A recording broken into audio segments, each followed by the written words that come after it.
Hey y'all, welcome back. We're going to continue on with Mr. Calvert's filigree belt.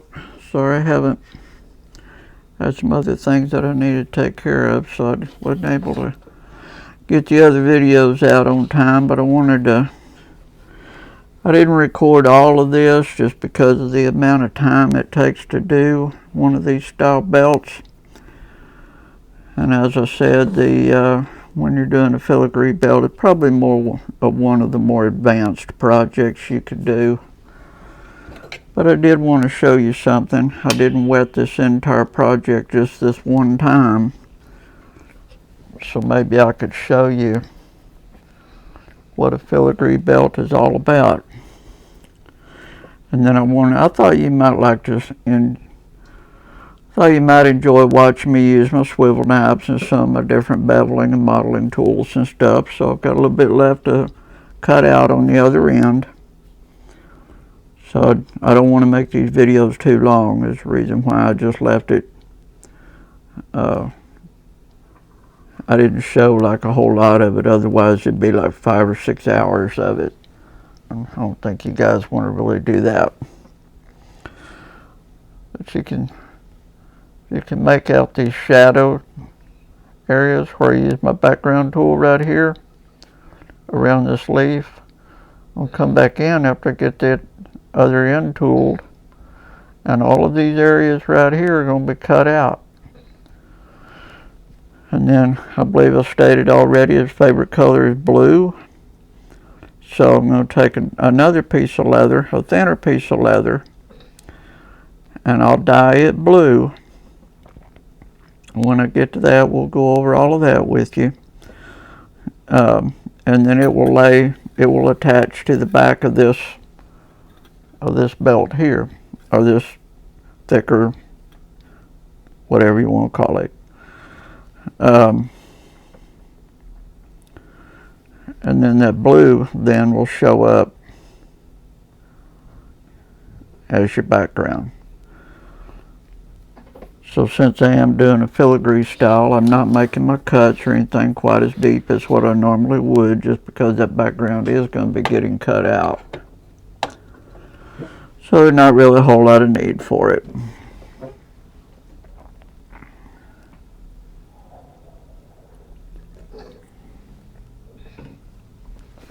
But I'm using 2 different knives on this one. As I said before, I've got 3 different knives with 3 different blades in them. This is my flat blade. I used it to make my long cut along the edge out here. It just goes a lot faster. I use it on larger projects where I'm having to cover a lot of ground. Whereas this angle blade is probably my favorite. This has to probably be my go-to blade out of all 3 of them. The other one is an angle blade, but I've got a different angle on it. I'm not using it on this project because it's just not going to work. But over the years, I've fabricated them to suit my needs, as you can too. But I've already got it pre-wet. Remember, front and back. And then I went over this in one of my other videos as well. I'll come in on my scrap piece of leather. I already got some rouge, jeweler's rouge on it. And I'll just bring that blade back across it. Now when I'm sharpening these blades, I want to sharpen them to a polish. The reason why I want a polish, and it's just my preference. Along this edge right here, you're going to get those stone marks from your honing stone when you sharpen them. I use a very fine side of my sharpening stone. I've got a medium grit and a fine grit stone. And I'll use that fine grit side, and I'll come in and I'll take all of those stone marks out of it. Because the smoother you have this edge right here, the more it's going to want to glide through there. It's not going to want to catch. These are fibers. This is just like a piece of material if you want to think of it that way. And you're actually cutting through that first layer of fibers. So I'll come in, and as I said before, you do not connect any of these cut lines.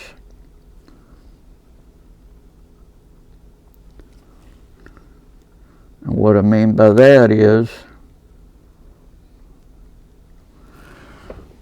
see if I can,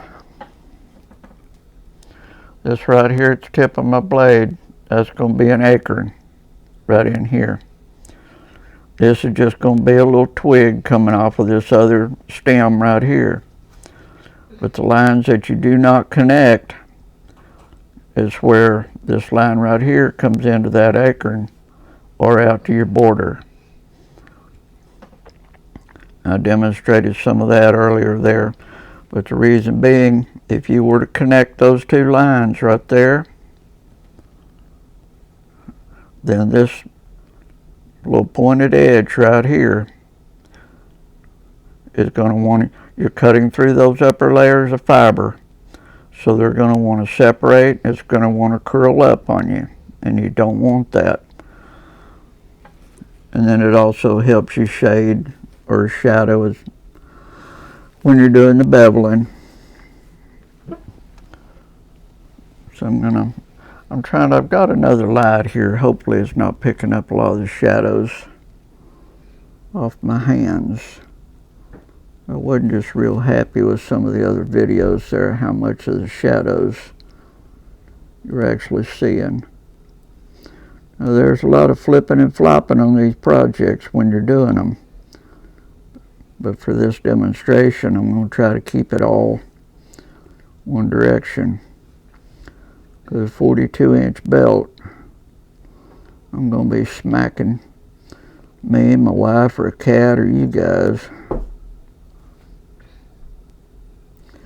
But I'll normally just turn the design when I'm working over here on this side. I'll flip it around where I'm cutting to me. That way I can see where that knife blade's going.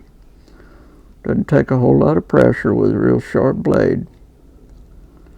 You always want to do this wet. As I said before, if you tried to make these impressions on a dry piece of leather, as soon as you get it wet, it's going to swell up.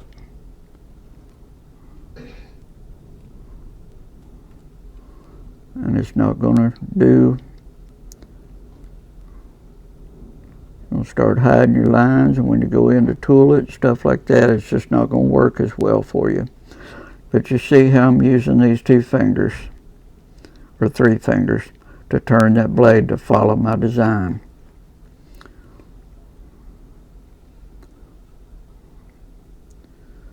And I'll just come out. How you want to look at your prominent features. In other words, what's going to be in your foreground. These are actually 3D images on a flat surface.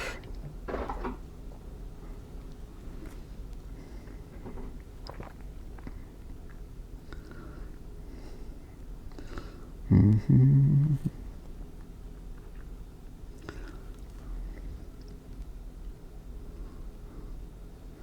then everything's going to be behind it. You'll make your second cut. And when I come in to tool it with the bevelers,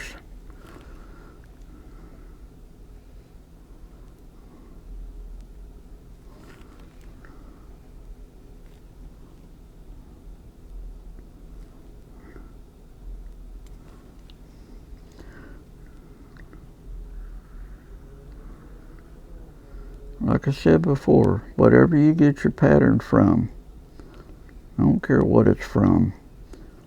Picture, photograph, craft aid, whatever. Keep it there with you until you're done doing this with the tooling process of it. that helps you determine sometimes what's going to be your background.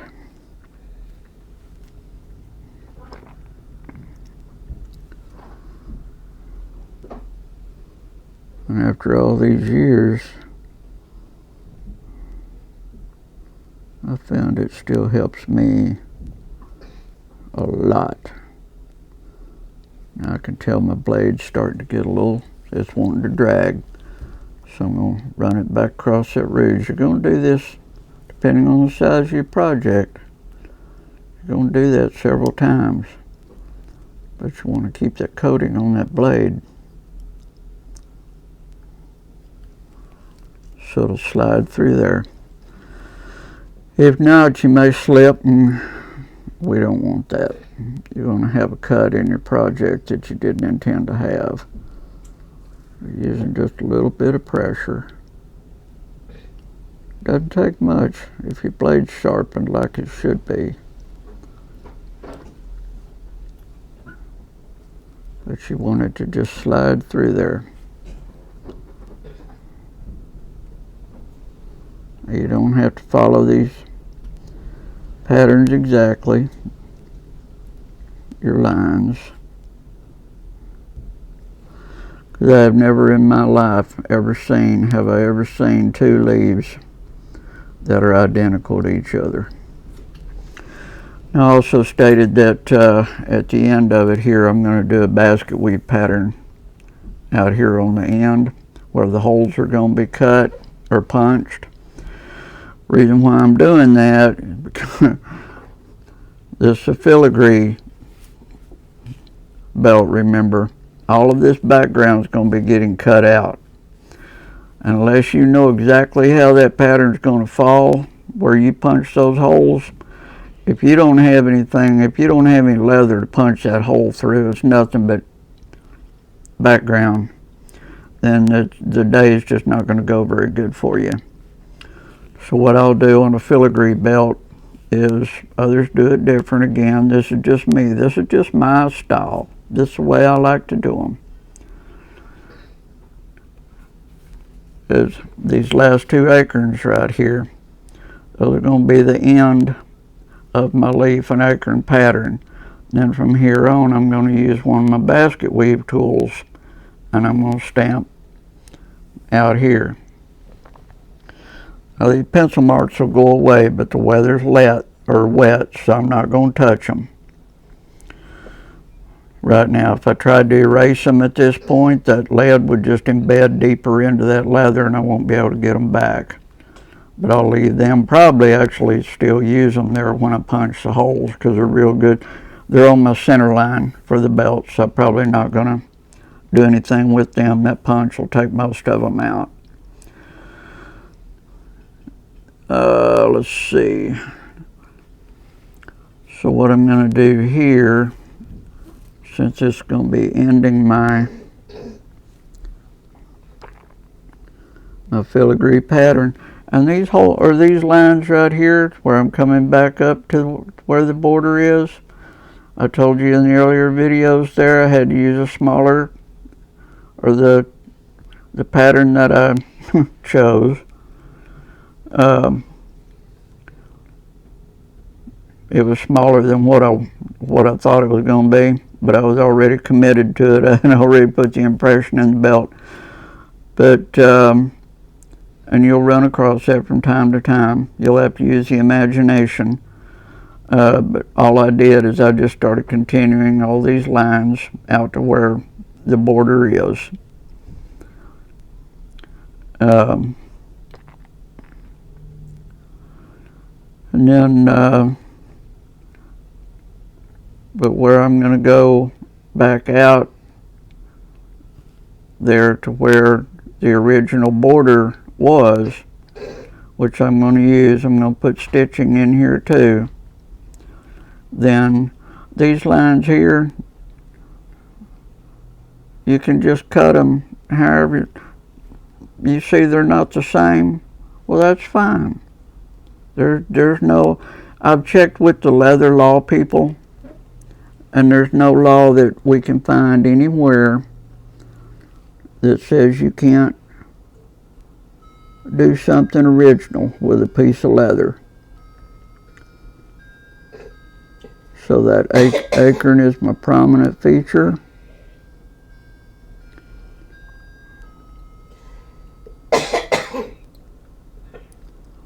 I'm going to come in.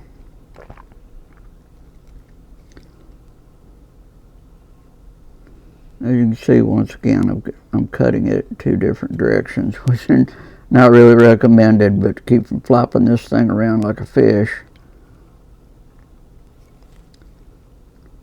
I'm smacking everybody.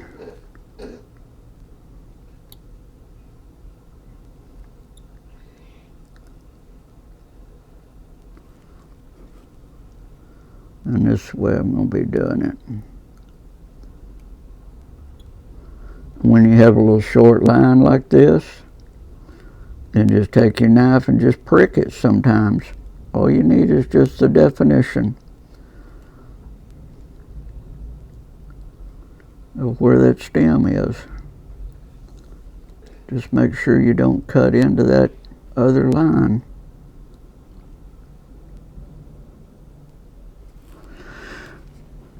Now the actual seed part of that acorn is going to be behind.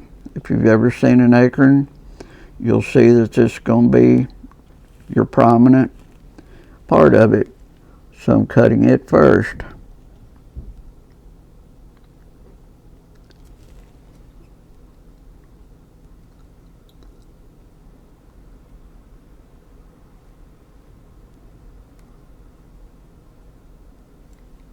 And now I'll come in and do the seed part of it. I'll come up, it's got a couple of little stems that are coming out here with it.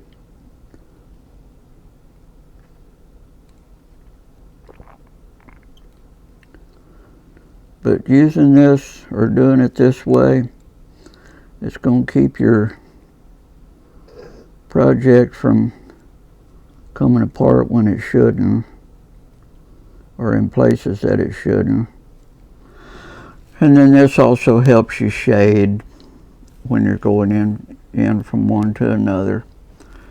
And that's going to be pretty much it with these knives. I just thought maybe you might enjoy that. And then I don't know how long I'm going to try to make this video.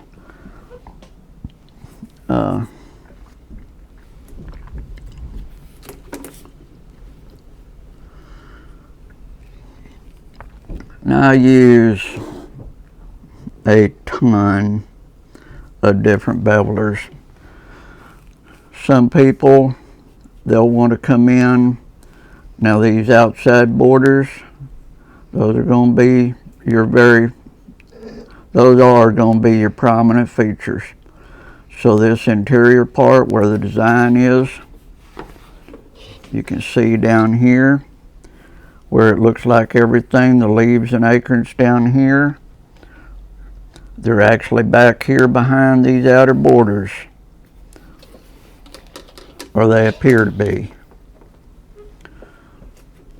So what I'll do, if I'm going to start at this end, normally I'll start from the center and work my way out.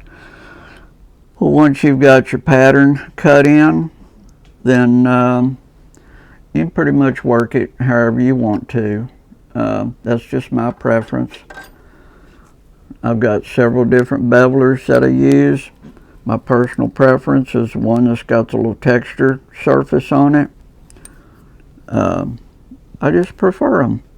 Other people like smooth bevelers, and I've got some of those. And there's your smooth one. If you don't want any texture, depends on what you're making. If you need a smooth surface, then you know, it's entirely up to you. And then I'm going to be using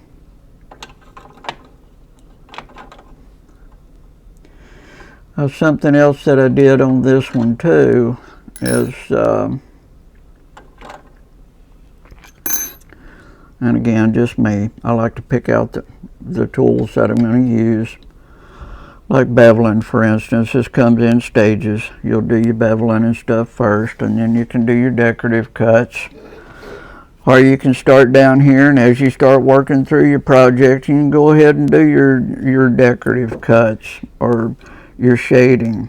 I'll come in with one of my modeling spoons, and you don't even have to use one of these. There's a few times when nobody, well, Mom didn't know about it, but I went into the kitchen and got one of her soup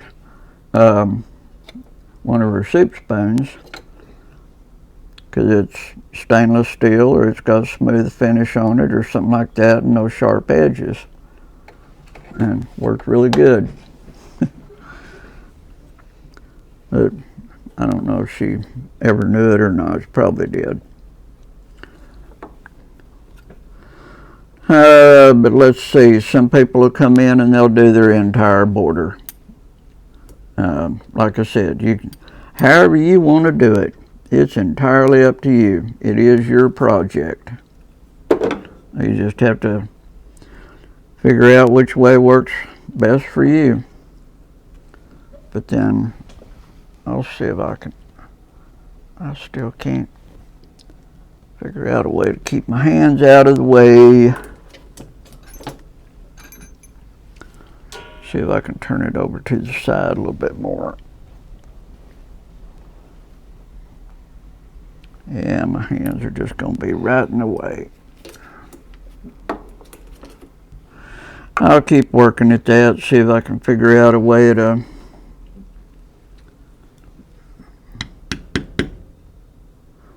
but for a little shorter area.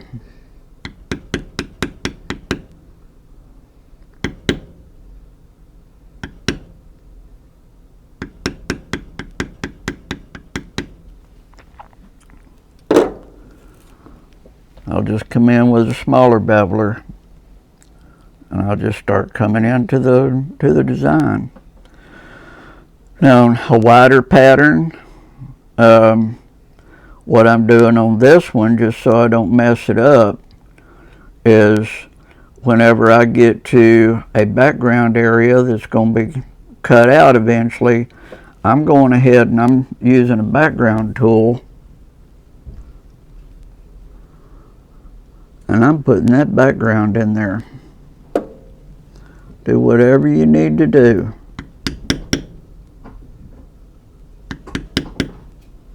As you get down to the end, only to discover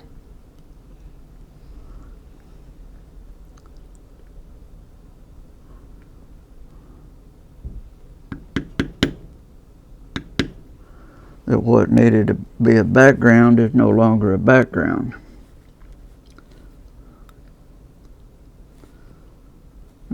Let's see. Try using another one. Now this is a little spoon, or I call it a spoon anyway.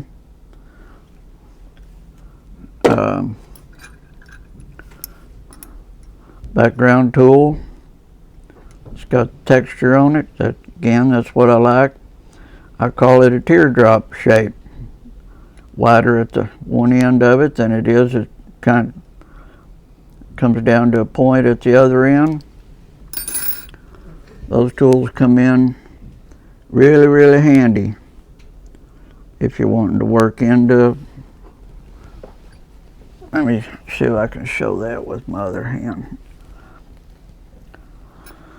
If you're wanting to come in to where these two edges meet right there, then you can use that pointed end to come in. Just angle it however you need to and make your background. This spoon,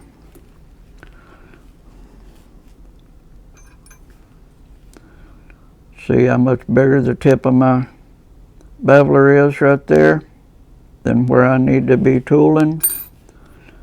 Take one of these spoons then and come in. See how it just fits right in there. It's also a beveler.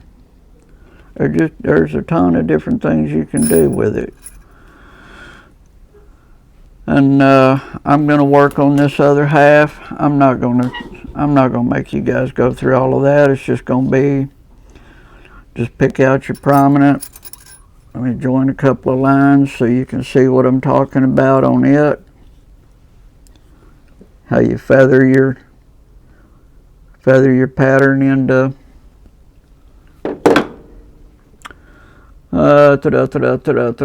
where's my smaller beveler? There it is. That one's a little bit smaller, so I'm going to go to it. They come in square faces, or they come with a little bit of a curve to them.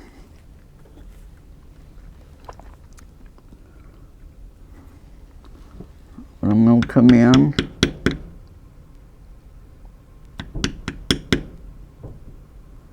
I'm going to work around that acorn a little bit.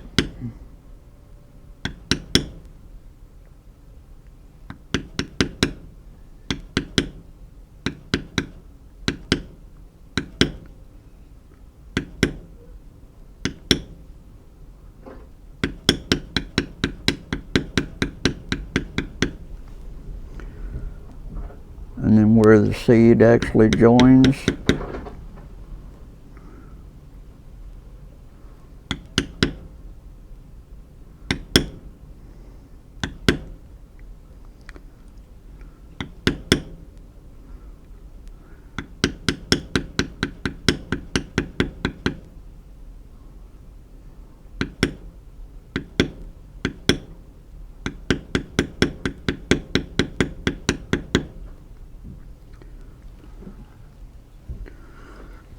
and I'm going to be upside down trying to demonstrate this, but maybe I can.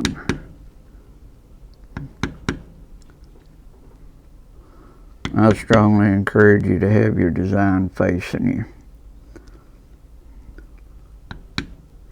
It just makes life a whole lot easier.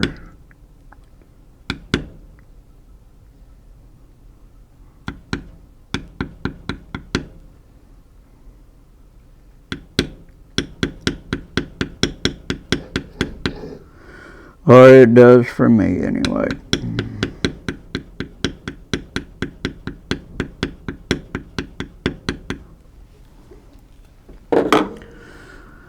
But you can see too what helps is I couldn't really see the impression that tool was making because it's facing away from me.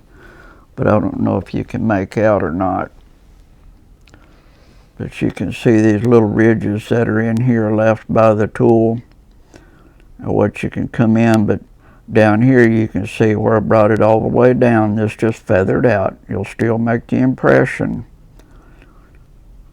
But none of this area right here where these two areas meet has been cut. So there's not going to be anything that's going to be able to curl up on you or anything like that. But now I've got the body of the acorn, whatever you want to call that, and now then I've got the seed pod. And I'll come in and I'll work it a little bit more and I'll get all these lines out of there. You can come back in a lot lighter with your beveler and get those out of it. Like I said, I don't have it facing me, so, or you can come in even with a modeling spoon and just kind of smooth them out some. All of this area here is going to be tooled, so I'm not real concerned with it. The only place that I really don't want these is going to be up in an area where it's going to be seen a lot more prominently. So I'll take an extra effort in those areas and get them smoothed out. But that's pretty much it, folks. Get comfortable. And I really hope you enjoy doing this because it's, for me anyway, it's a ton of fun.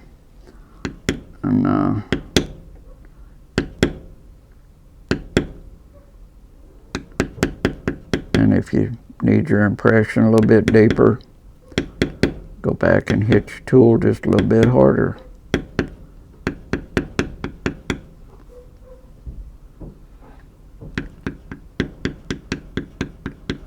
And if you need it to feather out almost into nothing, Then you can roll these tools when you start getting to an edge. You can kind of tilt them over to one side or the other, so one corner or the other is not hitting, and just kind of feather it out, kind of like I did right here. Once I got to here, I just kind of leaned it over to the left a little bit.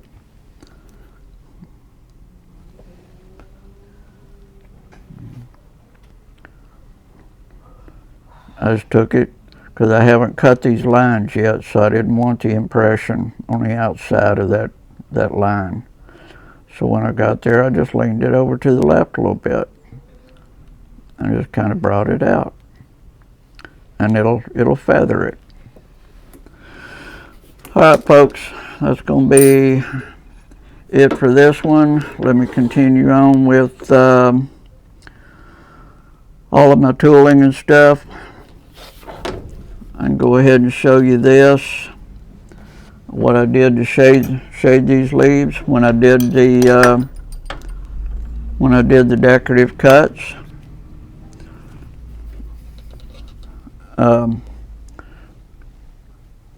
All these cuts right here, I don't know how well you can see them, but I just took my knife and just very lightly, I just cut it right along in there. Just like so. Your decorative cuts there, the leaves and stuff like that, they'll have little stems that are going out on each little portion of the leaf. And then I came in with a modeling spoon right here in these darker areas. Don't know how well they're showing up, but I came in and I just rubbed along that stem.